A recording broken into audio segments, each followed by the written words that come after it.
What up, guys? Welcome back to Off the Record, where we talk about whatever we want. And on today's segment, Ask an Expert, we have Don here, who is a former Marine Raider, which is part of Special Operations. And so we used to talk a lot when we were training for the marathon, and we would just be running like 7, 9, 10 miles. So we just have like conversations. And I would hear some of the craziest stories, and I'm like, what the fuck? Like one of them was, can you tell them about the one where you're in a helicopter accident and it like slammed you against the ground? Oh yeah. Wait, what? Yeah, that shit was just crazy. It's just crazy to just hear them. Yeah, we were training in Arizona, so we were supporting the Marine version of like Top Gun, pretty much. It's called WTI. It's like Weapon Tactics Instructor for all the pilots in the Marine Corps. But for them to get like certified, they need to support a ground unit. So we were like the makeshift ground unit, special operations team that was training another force coming in. So anyways, kind of like role playing a little bit. Yeah, role playing, LARPing. Yeah, but people die and get injured in military LARPing all the time, right? Yes, unfortunately. Yeah. But for this specific scenario, we were supposed to go do a insert at nighttime. We were flying on CH-53s, which is like the really big helicopters. It's like the ones that carry the Transformers in Transformers. Oh, hell yeah, dude. Yeah. But one of the sensors was coming out, so we were coming on the final approach for landing. I think the ground sensor was out, so when he was coming in for the landing, the front rotors or the top rotors hit the building in front of him. Like in the movie, like yeah, like it hit the building, and it was like sliding forward. And as soon as that happened, it lost control. So the back tail of the aircraft was bouncing back and forth, and me and my friend was unhooked because we get the 30 seconds call. We're supposed to get ready to drop the ramp and help everybody out. So we were just slamming up and down on top of the back ramp until the aircraft strapped. And the tail rotor actually ended up breaking off. Oh shit. Yeah. And it cracked open, and then you guys could see nothing but air and shit? Well, it was pitch black, and we had night vision on, but our partner nation force, which is other Marines, didn't have it. So like we were like, oh shit, we got to get off this helicopter right now. So we're trying to get people off, and they were about to walk into the tail rotor. Oh shit! Yeah, but luckily we pulled them off. Like because you could see, right? We had night vision on, and they didn't. Dude, is the pilot in training too? Like, what's... These are supposed to be the best pilots in the Marine Corps. They're going through a course to get certified as instructors, pretty much. Does he fail because of that? I mean... I'm pretty sure. Yeah. Yeah, there was like a whole investigation Did for it. anyone die? No. But wasn't that's a mechanical malfunction, right? But he should have prepped for that. He should have prepped for it, and he should have understood that the sensor was out, and then accounted for it. Because a lot of times when helicopters land, it's we call it brownout scenario. So much dirt kicks off the ground that it floods out their sensors sometimes. He should have been able to kind of adapt to that situation. So he put everyone's lives in danger. For sure. Damn, that's crazy. What kind of injuries did you have from that? I had concussion. Like my neck was swollen just from slamming up and down. Were you, when you get slammed up and down, were you like knocked out? Were you just laying on the floor? No, I was not knocked out. I thought I was gonna die though. I peed myself a little bit. I'm not gonna lie. Oh shit! Yeah. But I mean, being in a air like any type of flight, and you're just going up and down, you hit the top of the airplane or anything. Bottom, hit the top. That's like boom, boom, like that, right? Like a cartoon. Yeah, I mean, I didn't know if we were back in the air or if we were on the ground or what was going on. It was just because you couldn't see anything. Oh fast. my god! Yeah. And how many people were in there with you going up and down? It was only me and my other buddy that was not seatbelt in. Yeah. Oh. Fuck! That's crazy. And then when you go home that night, do you go like, why the fuck did I do this? I just want to know what happened. Or did you go to the hospital that night to get x-rays or like? Yeah, we went to like the BAS or whatever and just get checked out. Did you change your pee-pee pants? I didn't change it till afterwards. Oh shit, dude. It was only a little bit though. Oh, okay, that's good. It was like a little dribble. Did you ask the other guy if he had a little dribble too? Or? Yeah, he did too. It's natural though, dude. Oh, dude, I would shit myself straight up. I think I would just die or some shit. I quit the military after that. Holy shit. Dude, when people are you're on an airplane and somebody's freaking out about turbulence, or you're just like, you go, shut the fuck up. Yeah, dude. Military helicopter accidents and flight accidents happen so many times. There's 2 Marine Raider flights. One helicopter that went down, they lost everybody. Another one, a C-130 just blew up in midair, lost everybody. like two. Both in training? Yeah, both in training, Marine Raider teams. Same team number. Whoa. Same pilot? No, we can't die twice. I know. But yeah, crazy. It's the same dumbass that crashed the helicopter. So like you get one more chance. Okay, two more chances. Yeah. So like, I'm assuming that everything happens like in baby steps, right? Where like you go to boot camp, you go to all these different things, and then your tolerance for what is crazy to the normal person becomes normal, right? Like, so like when you're out in combat and all these things, like, is there ever a time where you get used to it? Because I'm hearing like you're just used to like bullets going phew, phew, and you're just like not calm, but you get used to it. I don't know how to explain it. Well, I guess you're just more familiar with the effects of that whatever situation you are. So like, hey, if you're getting shot at, if you don't hear like that when the sound breaks or the round breaks the sound barrier and it's like snapping by you, like when you're at the range and you hear all those snaps across you, it's close. So then you should put your head down. But if you just hear rounds like coming past you and it's not, and it's already dying down, you're like, okay, maybe it's not accurate fire coming at me. Maybe I can take a second, make sure I know what's going on with the situation, and then get down and get covered. In the beginning though, like breaking your first cherry in combat world, right? Were you screaming? Because I would have been, son of a, shit! I hope all my training would be working, but I don't know, like it's the first time. And in the first time, did you go as infantry or did you go as special ops? Infantry. Yeah, I was 18 in Iraq the first time, but 18? yeah. Damn, you were 18 when you saw combat? But I pretty much Pete again? like blacked out ish. What do you mean, like you forgot? Yeah, I can't remember much of it because It was just such a shock. so scared, so much adrenaline pumping, like. So what is your background like? Like, you born here or? Yeah, I was born and raised in Long Beach, California. And then did you like grow up seeing violence or anything like that? I mean, I grew up in Long Beach, so there's a lot of violence around you. But I mean, my dad was an Asian dad. Yeah, he beat the hell out of you too. Yeah, I got jumped in a few times in high school, but not like nothing, no gang violence, no like gun shooting in high school or anything. So the first time you actually saw combat, gunshots, all that was in war. Yeah. Oh, damn. Do you think boot camp Oh, prepares actually, you? no, I did get shot at in high school.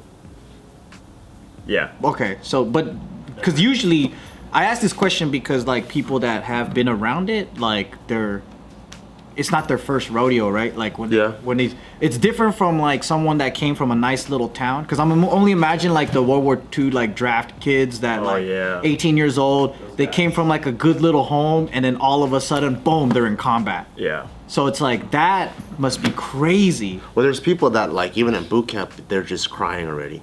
For real? Yeah, just because they're just not used to, like, that kind of intensity of people yelling at your face, moving at that speed. It's just like, there's already people that are, like, freaking the fuck out. And then you're like, oh, shit, I'm kind of glad my parents yelled at me.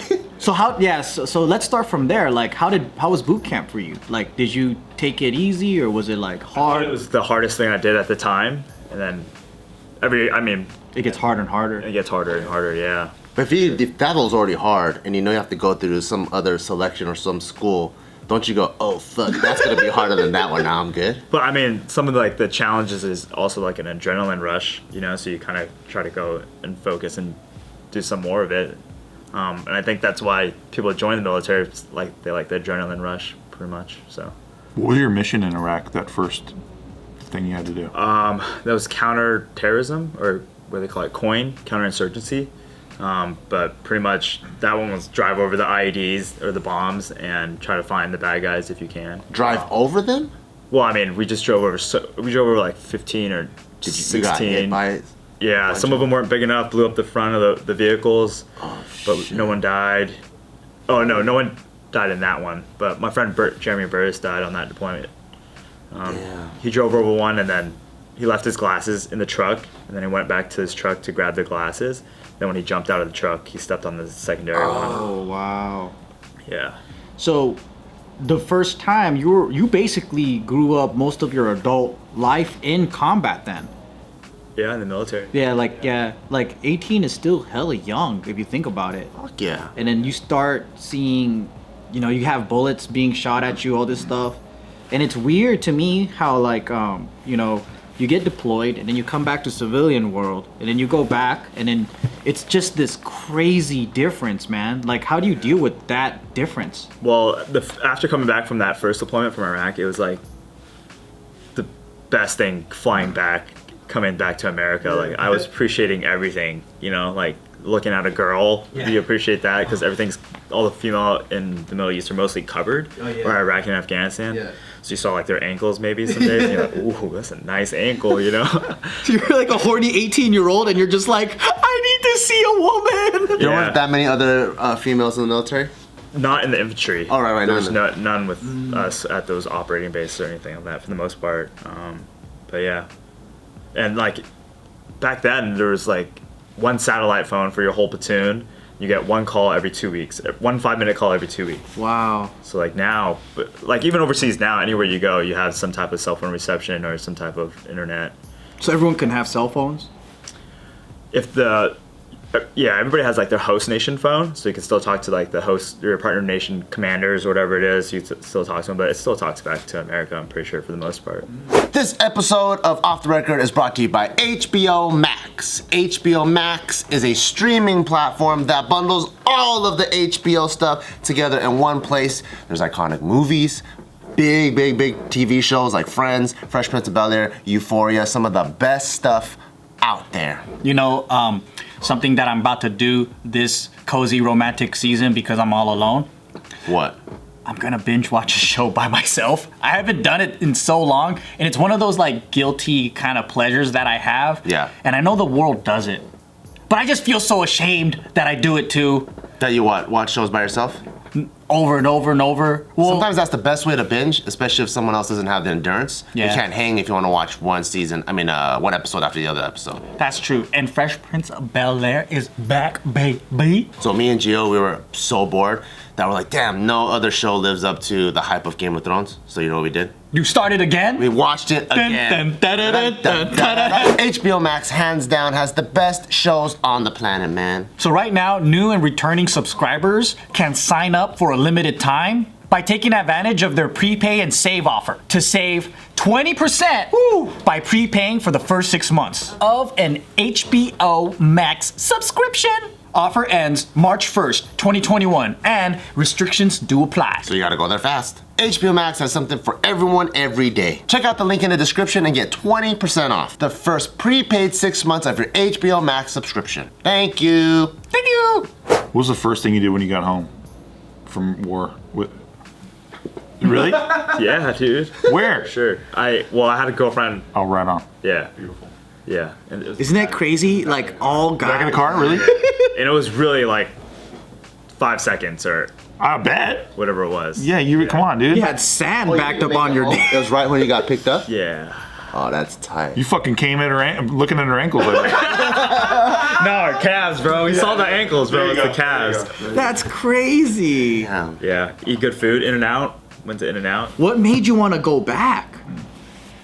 Like, because after all that, you're just like, man, this is crazy. It wasn't until like my second deployment to Iraq that I wanted to do something more. Because that first one I was just in shock, but then I still had to finish the rest of my first enlistment. Yeah. You know, so it wasn't really my choice. So what does that mean? You have a contract of a time you're supposed to serve, right? Yeah. And then so when you get activated, that means your unit is called to do the nation's duty and go out to wherever it's deployed. Exactly. So you guys did the first tour. When you came back, you were still on contract to go back? Exactly. Yeah. So whatever unit's going next, and you're still with that unit, it's up to them where you're pretty much going. So you went back, and then you're just like, all right. But what was it like going back the second time? Was it easier? Was it? It was a lot easier, for sure. And I was a squad leader for the second one, so I was in charge of people, and then I got to see more. And then we actually did a cordon. So a cordon's like if someone's coming to do a hit on a building, you're the force around that building to make sure you isolate it, no one comes in, and as well as It's kind of like security forces. Yeah, so you kind of restrict the people coming out as well. And then we had a Navy SEAL team come in and do a hit on that building.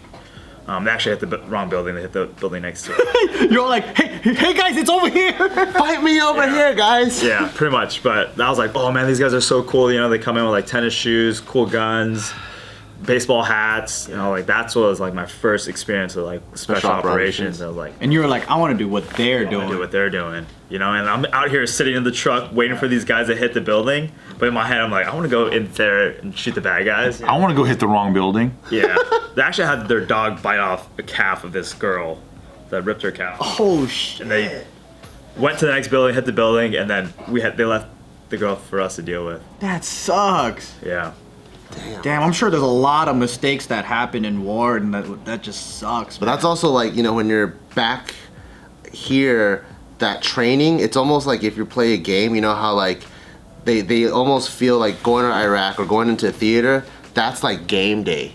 So so when you're training, like when you're like running practice, like basketball or football practice, that's what training back at here is. It's just that you're training with like lethal forces, and that's why people can die during practice. And everything they do to train you is always about like, oh, kill, kill, kill. It's like it's kind of like a brainwashing in a type of way. Yeah, I mean, you are One a warrior. ultimate goal.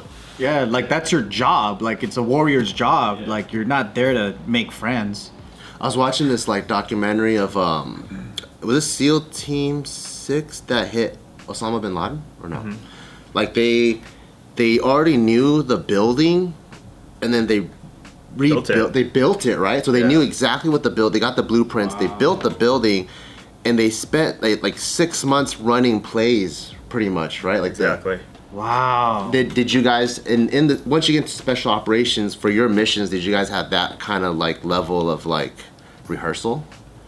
Not with my team specifically. So when I was in Afghanistan, we were we had a mission called VSO, Village Stability Operation. So they flew us in, and we put into a village that there's Americans, or maybe Americans been there, or maybe we were placed in a team where no Americans have been, and you're pretty much sent there to build a militia to defend themselves from the Taliban. So how do you become friends with the locals to be like, all right, we're here to help you guys out so the Taliban doesn't come over here?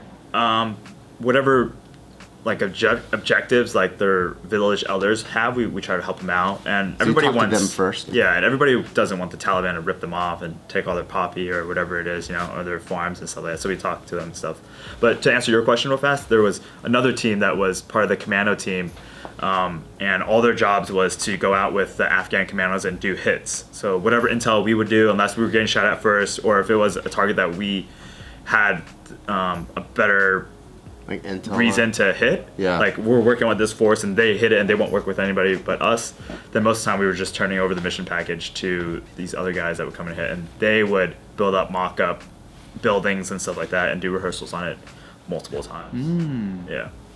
Then what was your question again? I forgot. How do you get along with the local Afghanis? Oh yeah. Like how do you train them and all that stuff? You offer them a part of the MRE?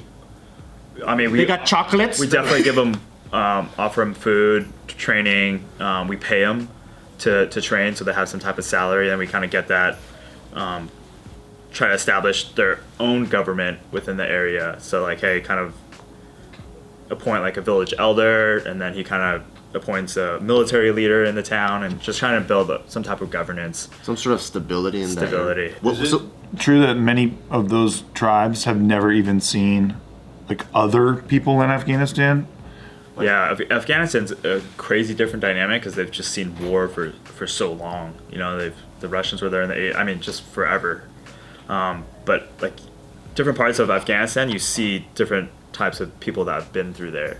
Like the Tajiks in Afghanistan, they look straight Mongolian, and then there's like another tribe, wherever they look like Russian descent, and they're like bright red hair and like the bluest eyes, like not like red hair like gingers in America, but like red, like that red.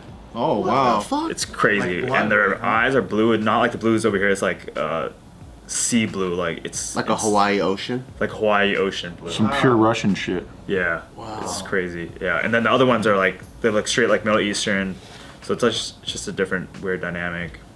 Wow, that's crazy. And then when you go into these villages, is it because I from me being living in a big city, you automatically assume everyone has a similar understanding of life, right? Like I can go into a room, I know if I need to take a piss, there's a toilet, right? Like when you go into these villages, is it like does it sometimes feel like you're almost time traveling into like caveman days? Like, oh shit, what the fuck is this? 100%. There's a lot of rural places in Afghanistan that have no TV, No TV maybe they either? have like some weird antenna or something like that, Yeah. but very limited cell phone reception. Whoa. No internet, just like a regular cell phone. So how do you Back even in like the day. connect on? Is it how You do have you a translator or something? connect at We that have level? a translator, and then a lot of guys go to speak Pashto and Dari before they learn how to speak the language before they go over there, so we can kind of understand and pick up some of this stuff. And then the tribes also speak the same language? It just depends which tribe they're coming from as well. But Pashto and Dari is a dominant of the two languages in Afghanistan. Yeah, Do they know why you're there? Sometimes they don't. sometimes they do, sometimes yeah. Like, do they know you're there to help fight the bad guys? Like, or are they just like, Yeah, but it's just a fucked up system to begin with, Like, you kill the Taliban, no one pays them for their poppy, And for a while, America had a mission to burn the poppy fields, which is fucking not a good idea do they whatsoever. even know what they're growing is, I guess, illegal to us or no? They know it's drugs. But they for know sure. that they get to use so they know it's drugs, and they know that by growing these drugs they get to make food money for their family. And Yeah. that's as pretty Basic. much boiled down as their logic is. Yeah, and do they even care that America's like it's illegal in America? Probably not. Is it true that we also had forces guarding the poppy fields as well? It just depends on whatever commanders in that time, what his mission objectives are, or what his people told him to do, pretty much. But sometimes there was to protect the field, sometimes it was to burn them. What's the incentive of protecting the fields, or what's the incentive to burning the fields? Burning them because we didn't want the money to fund the Taliban anymore, right? So that money, they believed that it was it's drug the Taliban money. was taking the money and then buying equipment, weapons, stuff to make bombs, protecting them so that way they can still have a living to be able to Maintain their ecosystem. maintain their ecosystem. Because it's not the Taliban's poppies, it's the local villages poppy. Majority of the time. They buy them from the local villages, right? Yes, exactly. Wow. So the only people that are buying the poppies are the Taliban? There's no other people? Well, the Taliban and then other fucking terrorist organizations like ISIS is heavily in Afghanistan now. Dang. So it just depends. But I mean, it's a huge market. Yeah. People are not going to stop doing drugs, and unfortunately, Did you ever take any selfies with poppies? I did not. But I have some with weed plants. Oh, okay. Yeah, poppy was everywhere though, so I didn't think to take Oh, some. special. Yeah, Did you ever take any pictures with Saddam's gold or anything like stuff like that? I wasn't in Iraq during that time, but I know a few friends that. Really? Those is pretty great. Yeah. So when you were in Iraq, you didn't go into the major cities? It was more like... In my second deployment, I was in Fallujah, but my first one I was in this city called Al-Qaim, or not city, but on the outskirts of Al-Qaim. It's like on the northern Syrian border near Iraq. Yeah. Dang, you were in Fallujah though. That place was pretty crazy. Fallujah was crazy in like Phantom Fury, which was like in 2004 for the first one, 2005 for the second one. I was there in 2007 and 2008. So it was more stabilized? More stabilized, a lot more. I was in the very center of the city, this place called Opie Burgess. Yeah. So we didn't see too much crazy stuff, just a lot of bombs. Or like 2 police stations got leveled though. They drove 2 big trucks with bombs in it and leveled it. Are we still in there? Iraq and Afghanistan? To a certain limited capacity, we definitely are, yeah. Do you know, like, what we're trying to do over there? Like, trying to stabilize it, or do you know why? Oh man, that's way above my head. But from what I know is, if we can fully understand the threat over there and kind of keep the attention over there, it'll limit the attention that they would put onto American soil, right? So it's almost like defense by offense. Yeah. As well as trying to stabilize the area, right, as much as possible, wherever we could provide assistance, especially in defense. It would help from other regimes kind of standing up and trying to throw a coup on their own government on so many different levels, right? Like the situation with Syria and all that stuff was like 7 different power players all trying to come into it. So we're just trying to figure out what's really going on, because if we don't have a presence there, we can't really figure it out. We just need to send spies all the time, which is a lot of money and a lot of assets going in to train one person, embed them, so Yeah. having a military presence there allows us to have access to a lot more information and understanding of the area. There's a lot going on that I have no idea. Yeah, me too, brother. That's what you just said. You're like, I literally don't even barely know. Yeah. You just get a mission and you just gotta do what you gotta do. Yeah.